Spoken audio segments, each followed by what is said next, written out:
Ketika tukang cukur menjurus pisau untuk meratakan godek, aku tersentak. Aku baru menyadari bahwa kehidupan berbahaya. Kehidupan manusia sama puasnya dengan rimba raya, mengancam di mana-mana menganga bahaya.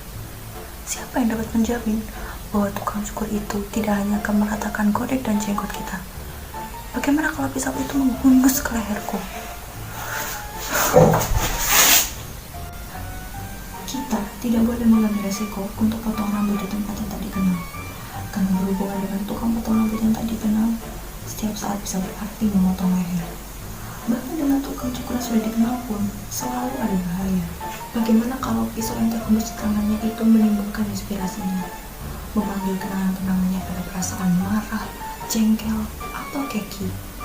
Mungkin terhadap orang lain, tapi bisa saja emosi itu sudah memaksanya, menggerakkannya untuk menjadikan kita sebagai sasaran pelepasan.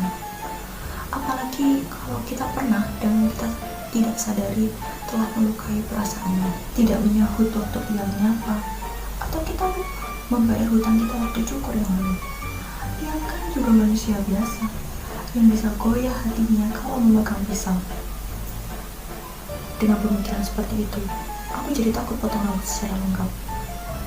Kalau rambut sudah digunting, aku langsung bilang, stop, tidak usah dirapikan dengan pisau.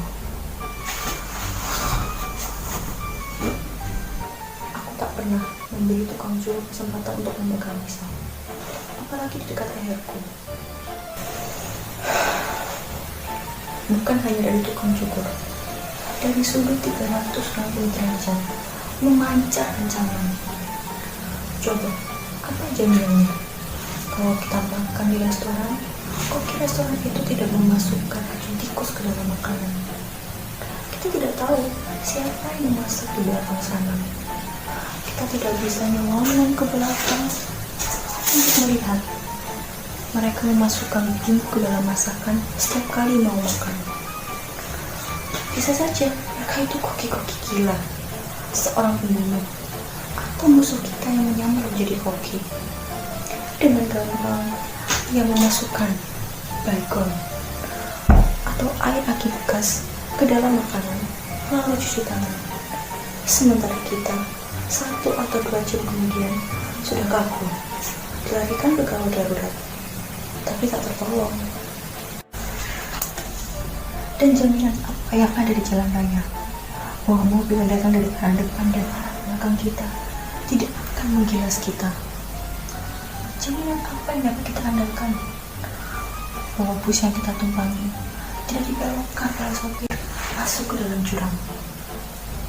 Jaminan apa yang dapat kita andalkan bahwa dokter-dokter bukannya memberikan obat penyembuh, malah memberikan ramuan kimia yang dapat merangsang kanker ganas di tubuh kita? Jaminan apa yang bisa menjamin kita aman di dalam rumah, bahwa kabel listrik tidak akan menyengat kita saat kita enak-enak tidur? Di mana-mana, baik di rumah, di jalan raya, di sekolah, di kantor, bahkan di WC, selalu ada bahaya mengintai.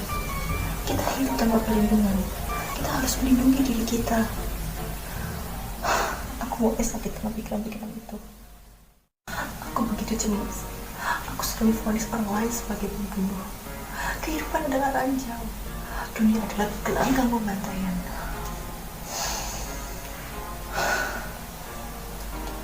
Jalan satu-satunya adalah mengasingkan diri. Aku memperkecil hubunganku dengan siapa saja. Aku berusaha menyendiri dan mempersenjatai diriku dengan perasaan awas, was-was, dan curiga terhadap segalanya.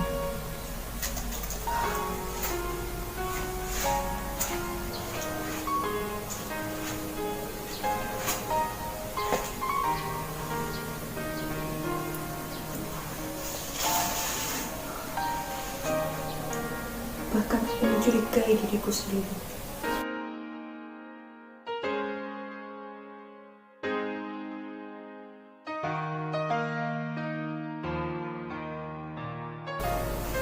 Siapa yang dapat menjamin bahwa aku dapat dipercaya? Karena aku terdiri dari otak, rasa serta emosi. Kalau emosi sudah meluap, rasa akan terbakar dan otak akan lumpuh. Dalam keadaan begitu, aku bukan lagi manusia, tapi binatang, robot calon pembunuh. Setiap waktu, aku dapat menjadi jagal orang lain dalam setiap kesempatan. Karena siapa dapat menjamin, aku tidak akan meraih pisau makan di restoran dan menusukkannya ke lambung orang makan yang ada di sebelahku, yang matanya begitu menjijikan. Siapa yang dapat menjamin bahwa aku tidak akan berteriak bohong, bangsat, anjing, lonte, dan sebagainya dalam setiap pertemuan ketika seorang wali kota dihadiahi kehormatan sebagai putra terbaik. Siapa dapat menjamin bahwa aku tidak akan merebut pistol di pinggang seorang polisi di jalan lalu menembakkan pelurunya sampai tak tersisa ke kepala siapa saja yang kebetulan lewat. Tak ada jaminan, bro. Karena itu, tak ada juga gunanya pergaulan.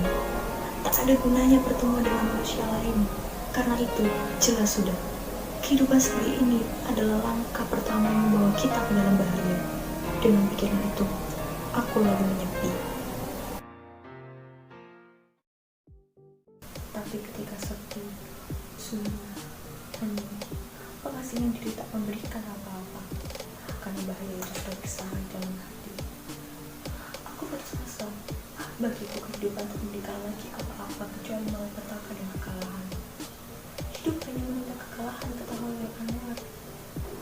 Di depan mataku, setiap detik terbentang jalan ke jurang ketundukan. Manusia-manusia semua adalah makhluk tak beradab. Harus digas pikiranku malah itu bagai air bah. Tak mampu ku tahan, tak bisa ku tolak, tak bisa ku terima. Akhirnya aku tak tahan, tak berdaya, tak tertolong. Aku ambil jalan pintas.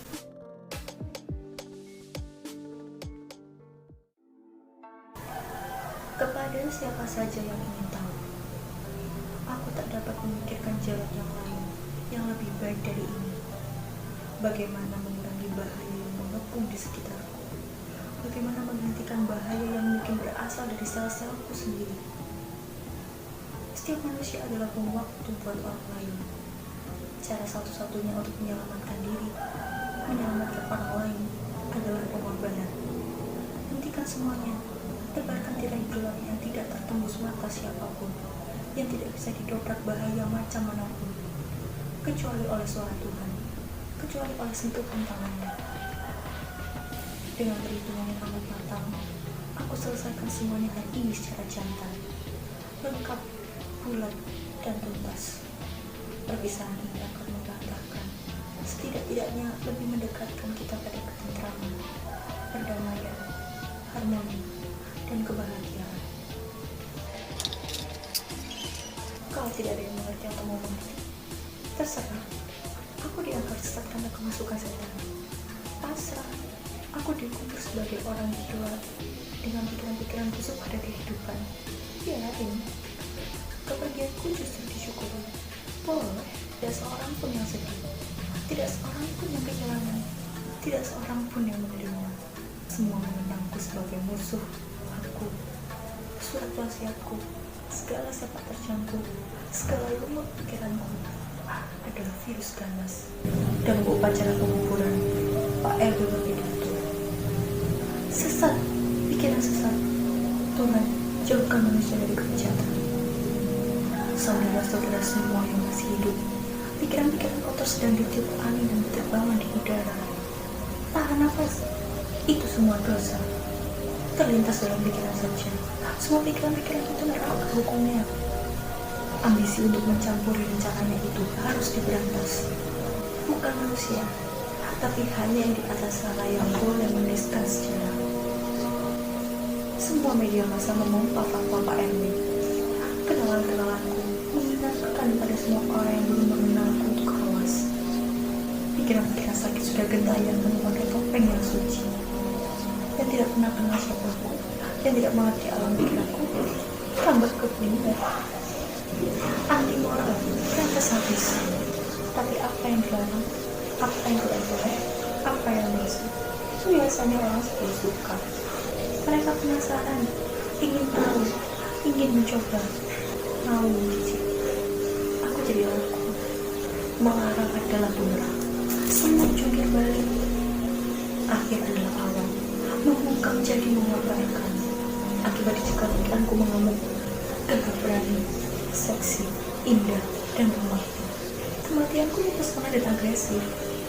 Penguasa langsung mengumumkan, jalan pikiran melepas yang pendek itu tak bertanggung jawab, egois, anarkis, provokatif, itu subversi. Meracuni angkatan muda, orang-orang yang putus asa untuk mencari kebahagiaan dengan cara gampang, itu terlarang, keblinger. Tulis Profesor Kong. Bodoh, copet, asosial, mengandung sangat berbahaya bagi orang. Tidak mensyukuri karunia Tuhan, menentang falsafah negara. Teroris itu bukan pahlawan, tapi sakit jiwa. Jangan biarkan dia jadi berhala. Hidup tambah berbahaya. Kalau ngebom, semua berbahaya. Teror itulah bahaya yang sebenarnya, bukan ancaman bahaya yang sudah difitnahkan sebelumnya. Mas Gan, Pak Kayom, Profesor Kan, Profesor Dr. Ali, Profesor Bos, Profesor Ma, Dr. Ko, Profesor Dr. Emmanuel dan Bagus, Dr. Kwak, Araf, bahkan tak kurang dari mantan Menteri Kebudayaan Pak Fad dan Presiden Sak memberikan suaranya. Awas, bunuh kejahatan pikiran itu. Racunnya terus menjalar. Setiap saat akan meledak. Dia mengancamkan antara yang ada dan tidak ada. Kikis tuntas, tidak ada kata ampun. Bukan karena pikiran itu besar, tapi justru karena sederhana, mudah, naif, menjijikkan, penyelesaian tunggal yang kecil terhadap satu kenyataan dunia yang kompleks. Bagaimana mungkin kehidupan yang sedang jelimet karena usianya berabad-abad ini bisa diselesaikan dengan satu kalimat tanpa mengundang kebencian, permusuhan, perang, dan pembunuhan-pembunuhan. Ancaman-ancaman yang lahir karena benturan kepentingan panitan dan kelompok etnik, bukan saja di dalam negeri, tapi juga di seluruh dunia. Itu dinamika kehidupan. Pluralisme itu bukan bahaya. Bahaya itu bukan ancaman. Ketakutan pada bahaya yang sudah tidak terkendali akan menimbulkan kepuasan. Itu baru bahaya.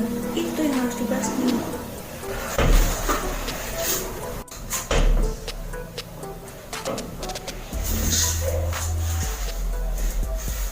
Propaganda kebencian menyerang dari segala penjuru.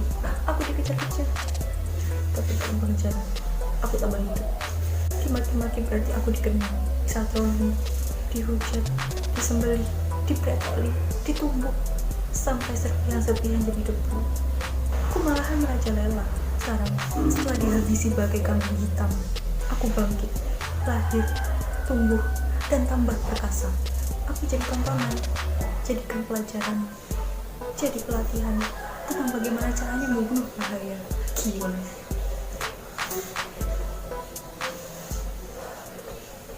Aku adalah pelajaran bahaya. Aku harus dipahami untuk mengerti apa yang perlu dijauhi. Aku buku suci apa yang tabu. Mau tahu siapa yang harus dikutuk? Lihat aku. Aku adalah musuh besar yang harus dibasmi itu. Tidak bisa mati tanpa dipahami. Maka cintailah aku. Anak-anak sekolah diwajibkan awas. Aku dipaku pada setiap kepala, dicontrim pada setiap pojok kehidupan, dari kamar kecil sampai tempat tidur. Orang waras, orang melek, orang pintar, orang sedang belum hajar, orang mabok, orang tidur, orang bersenggama, orang teler, rokok, sakit jiwa. Semua harus waspada.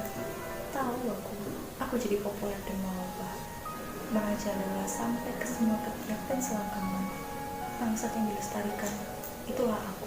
Yang tidak tahu jadi tahu, yang tidak melek sekarang terusik, yang terusik lalu bertindak, yang sudah bertindak makin ganas. Yang ganas kontan hilang ingatan, dan yang hilang ingatan bablas karena yakin akan masuk surga. Setelah dibungkam, berjuta-juta bahaya baru lahir, galak, menggigit-gigit, penuh dendam. Begitu kamu sadar, mau balik langkah, sudah terlambat. Itulah bahaya yang sebenarnya.